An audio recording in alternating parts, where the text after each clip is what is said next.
ഞാൻ അനാവശ്യമായി ദേഷ്യപ്പെടുന്ന പരിപാടി ഉണ്ടല്ലോ അത് ഞാൻ നടക്കുന്ന കാര്യം വല്ലതും പറ. ചേച്ചിക്ക് നമ്മളിവിടുത്തെ പണി എങ്ങനെ ഉണ്ടെന്ന് കൂടുതലും വെള്ളത്തിലെടുത്ത. ഹലോ, ഉപ്പും മുളകും പുത്തൻ പ്രൊമോ വിശേഷങ്ങളിലേക്ക് എല്ലാ കുട്ടിക്കാർക്കും സ്വാഗതം. അങ്ങനെ നമ്മുടെ ന്യൂ ഇയർ ആയിട്ട് എല്ലാവരും ഉണ്ട് കേട്ടോ. നമ്മുടെ കേശുവും ശിവാനിയും ലച്ചുവും നമ്മുടെ സിദ്ധുവും കൂടെ എല്ലാവരും കൂടെ ഒരു പൊളി എപ്പിസോഡാണേ.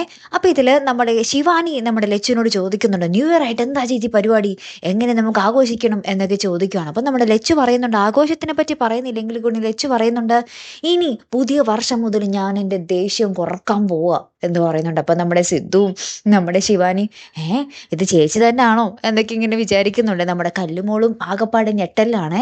അമ്മ ദേഷ്യം കുറക്കാൻ പോകുന്നു അത്രേ, അങ്ങനത്തെ രീതിയിലാണ് നമ്മുടെ കല്ലുമോളെ. അപ്പൊ നമ്മുടെ ഭവാനി മോൾ എന്തൊക്കെയോ പറയുമ്പോൾ നമ്മുടെ ലച്ചു ഉണ്ടല്ലോ ഭയങ്കര ദേഷ്യപ്പെടുന്നുണ്ട്. എന്റെ സ്വഭാവത്തെ മാറ്റാനുണ്ടല്ലോ എന്നൊക്കെ പറഞ്ഞിട്ട് അവസാന കലാശമൊക്കെ എന്ന പോലെ നമ്മുടെ 2025 ഡിസംബർ 31 നമ്മുടെ ലച്ചു പൊട്ടിത്തെറിയുടെ എന്താ പറയാ തകർത്ത് ഇങ്ങനെ നിൽക്കുവാണേ. ഭയങ്കര കലിപ്പാണ് നമ്മുടെ ലച്ചു കേട്ടോ. എന്നിട്ട് പറയുന്നത് ഞാൻ പുതിയ വർഷം മുതൽ ദേഷ്യം കുറക്കുമെന്നും പറയുന്നുണ്ട്.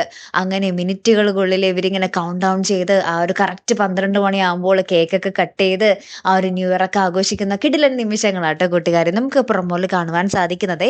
ഇനി നമ്മുടെ കലിപ്പത്തി ലച്ചുവിനെ നമുക്ക് കാണുവാൻ സാധിക്കില്ല ഗൈസ്. ലച്ചു നന്നായി എന്നാണ് ലച്ചു പറയുന്നത്. ഇനി നമുക്ക് നോക്കാട്ടോ, കാത്തിരുന്ന് എന്നെ കാണുമ്പോൾ അടുത്തൊരു വീഡിയോയുമായി വരുന്നത് വരയ്ക്കും ഗുഡ് ബൈ.